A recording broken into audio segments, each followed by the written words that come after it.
Hablaremos esta noche de Macedonio Fernández, a quien nombramos a cada rato aquí.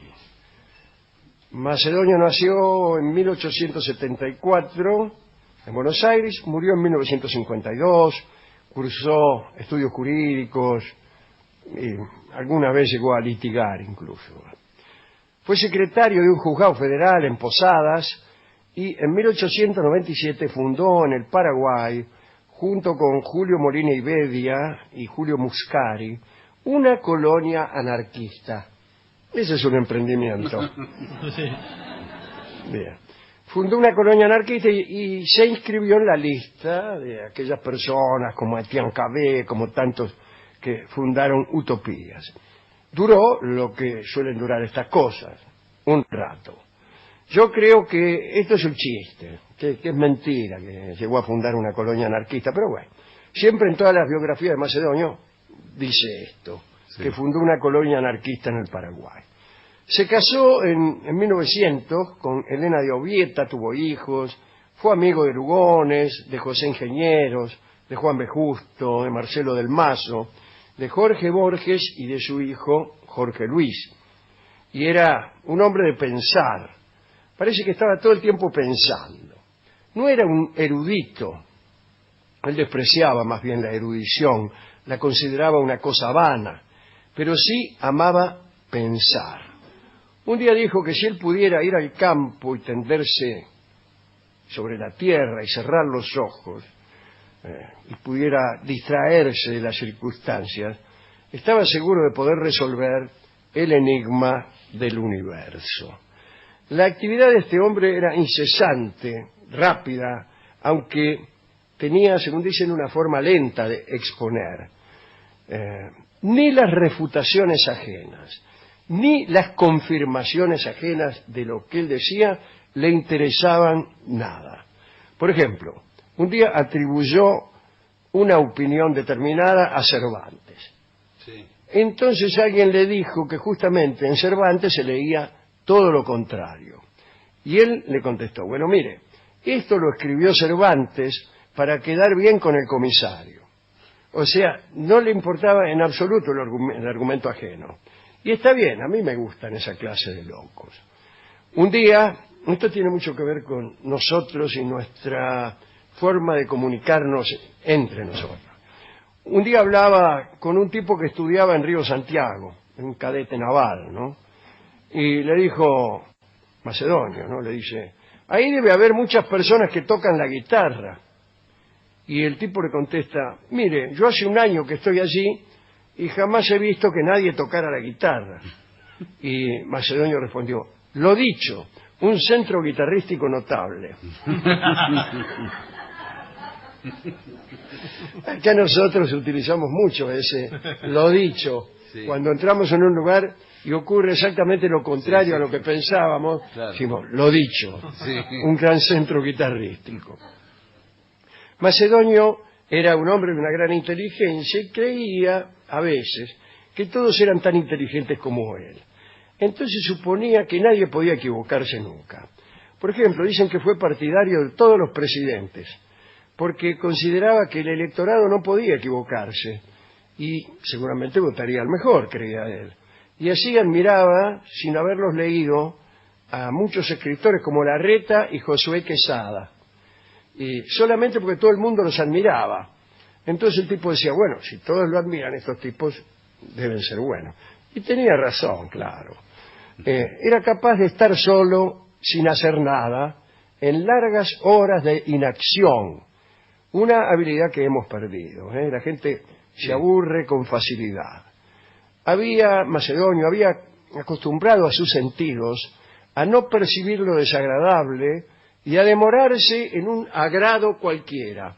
Por ejemplo, el olor del tabaco o el olor de un libro encuadernado con pasta española. El azar a veces lo llevaba a piezas muy modestas y él ahí arriba de la cama se sentaba inmóvil, parece que era muy friolento, entonces se abrigaba con toallas y acercaba fósforos encendidos a su vientre y hablaba del halago térmico.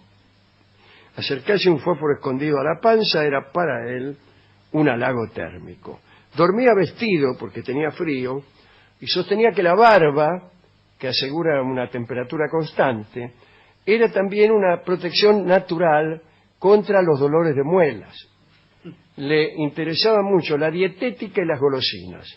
Daba extensas charlas manifestando la superioridad del pastel y del alfajor sobre la repostería extranjera. Escribir no era una tarea para él vivía para pensar. Sin embargo, escribía con gran facilidad, pero no le daba ningún valor a sus propios textos. Tenía una letra, decía Borges, propia de una época donde no se conocía la máquina de escribir y la buena caligrafía formaba parte de los buenos modales. Es verdad esto, ¿no? Parece que al mudarse, cosa que hacía con muchísima frecuencia, solía dejar olvidados los manuscritos en cajones. No se tomaba el trabajo de llevárselos, no les daba ningún valor. Un día dijo: suponer que podemos perder algo es un acto soberbio, ya que la mente humana es tan pobre que estamos condenados a encontrar, a perder o a redescubrir siempre las mismas cosas. Esto también parece verdad. ¿Cuántas veces, tratando de raspar el tarro de nuestra imaginación, encontramos cosas viejas, pero con una ingenuidad hija del olvido, las damos por nuevas? Nos parece que son nuevas. Nos olvidamos de muchas de nuestras ideas, que son más o menos las mismas. Recorrer uno la mente, me gusta decir a mí, es como recorrer un terreno de 8,66 por 30, donde no hay mucha variedad que digamos. En nuestra ayuda concurre el olvido. Como nos olvidamos, por ahí recibimos con aire de novedad cosas que han estado allí desde siempre. Macedonio le tenía miedo al dolor y a la muerte. Para ahuyentar a la muerte había resuelto que el yo no existía y al no haber yo nadie se moría. Y para negar el dolor dijo algo interesante. Negaba que el dolor físico humano pudiera ser demasiado intenso y decía: en un mundo en que el placer es de juguetería, los dolores no pueden ser de herrería. Porque tenía pensado que el hombre no era capaz de grandes placeres, tal vez porque él mismo no era capaz de grandes placeres, claro, el mismo Macedonio, ¿no? Inútil era objetarle y decirle, bueno, pero los placeres también pueden ser grandes. No, nada, él no escuchaba nada. Pero la idea es verdadera. Podría decirse, a grandes placeres corresponden también grandes dolores. Es decir, el precio que uno paga por los grandes placeres no es otra cosa que los grandes dolores. Y no porque el mundo esté hecho de un modo simétrico, sino porque para tener el cuero sensible al gran placer, hay que tenerlo también sensible para el gran dolor. El tipo de un cuero tan grueso, claro, que no registra el dolor, tampoco registra demasiado bien el placer. No pueden darse banquetes de placer. Como le temía tanto al dolor Macedonio, para no afrontar al dentista, solía practicar el tenaz artificio de aflojarse los dientes. Todo el tiempo estaba metiéndose los dedos en la boca, etcétera, y se los aflojaba porque pensaba que caérsele a uno un diente era una gran bendición, toda vez que ahorraba la visita al dentista. El hombre que va a padecer un dolor, dice Macedonio, debe tratar de pensar en él. La gente, seguía diciendo, la gente vulgar dice, si bueno, es mejor no pensar en el dolor. Pero Macedonio recomendaba lo contrario, pensar minuciosamente. Había que imaginar previamente el dolor y todas sus circunstancias para que luego la realidad no llegara a espantarnos.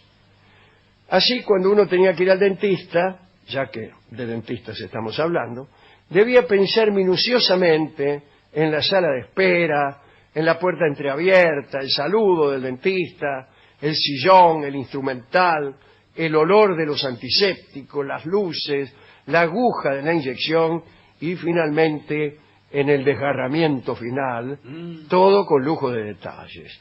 De ese modo, cuando sucedía, parecía que no era más que un nuevo repaso de aquella serie de pensamientos. Durante un año o dos se le ocurrió la idea de hacerse presidente de la República. Conjeturó que había mucha gente que quería ponerse una cigarrería y muy poca que quería ser presidente, de modo tal que sería más fácil llegar a presidente que a cigarrero.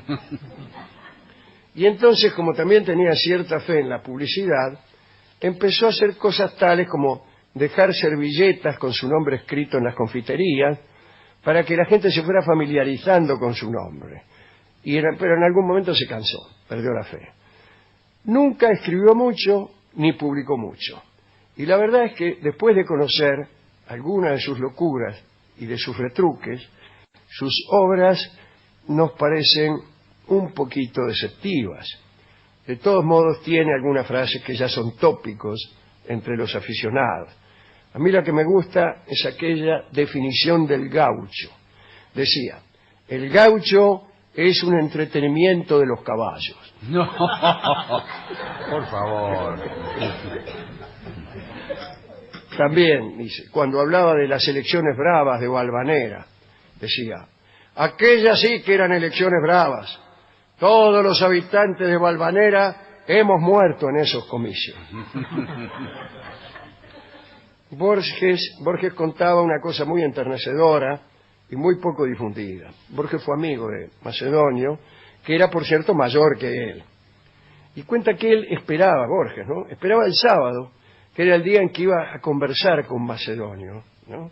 Y mientras tanto se entretenía leyendo y aprendiendo alemán, tratando de que el tiempo pasara rápidamente para que llegara el sábado y pudiera darse el placer de hablar con ese hombre.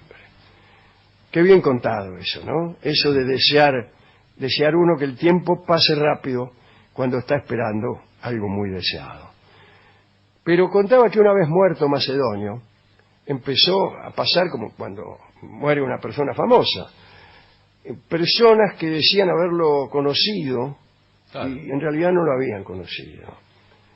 Un amigo de Borges empezó a contar sus encuentros con Macedonio, y Borges sabía que este hombre jamás lo había visto. Pero contaba aquellos encuentros con tanta pasión, deseaba tanto que hubieran sido verdaderos, deseaba tanto haber conocido a Macedonio, que Borges empezó a perdonarle esta mentira e incluso a ayudarlo en ella, y a recordar él mismo momentos en que los dos habían estado junto a Macedonio, cuando la verdad era que el otro no lo había visto jamás. Pero así nos pasa a nosotros con algunos como Macedonio, ¿no? Con unos pocos artistas admirados que son como de la familia, y de tanto haberlos leído, de tanto haber seguido la cadencia de su prosa, de tanto haber imaginado la entonación de su voz, de tanto adivinarle los retruques y los pensamientos, ya nos parece que sí, que lo hemos conocido. Y es legítimo decir que hombres como estos son de nuestra familia, porque casi no pasa un día sin que pensemos en ellos, sin que una frase, sin que un recuerdo, sin que uno de sus pensamientos nos venga a la memoria. Bueno, entonces en verdad sí lo hemos conocido. Hablar de Macedonio es hablar de inteligencia y de pensamiento. Hacerlo por radio es un ejercicio adecuado y pertinente, porque la radio es el refugio de la palabra y la palabra es el instrumento de la inteligencia. Queremos ver si hay pensamiento más allá del lenguaje, decía Nietzsche. Pero cuando dejamos el lenguaje, dejamos de pensar. Yo quiero esta noche concluir, o concebir, sería mejor decir, la palabra como un halago macedónico, como el placer de oler libros encuadernados en pasta española. Lindo juguete este que nos ha regalado la selección natural, la palabra, las alegrías de la palabra, como diría Lennon, la palabra.